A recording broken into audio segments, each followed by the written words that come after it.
लेकिन असां जेकर इन पंहिंजे मख़सूस 4 कॉर्नर्स जे अंदरि या इलाइक़ाई सतह ते ॾिसूं त असां जेका मजमूई तौर ते दुनिया जी जेका पेश रफ़्त आहे अॻिते वधण जी उन खां असां बिल्कुलु पोइते आहियूं। हिते अञा उहे जेका फ्यूडल निज़ाम जा जेके मसाइल हुआ उन्हनि में असां फाथल आहियूं। इन फ्यूडलिज़म जेका 18वीं सदी जे इख़्तिताम ते आख़िरी ॾहाके में जेका बिल्कुलु यूरोपियन सोसाइटी मां ख़तमु थी चुको, असां हिन वक़्तु बि उन में उलझियल आहियूं।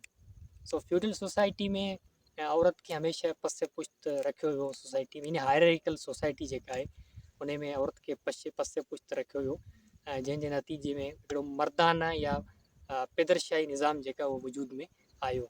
लेकिन जागीरदाराना निज़ाम जे ख़तमु थियण खां पोइ ऐं पोस्ट रिनानसेंस जेका एज आहे यानी पोस्ट रिफॉर्मेशन एज आहे उन में उतां जी औरत खे मुकमल तौर ते हुकूक ॾिना विया, जंहिंजे नतीजे में हू मर्द सां बिल्कुलु हम पल थी करे मुआशरे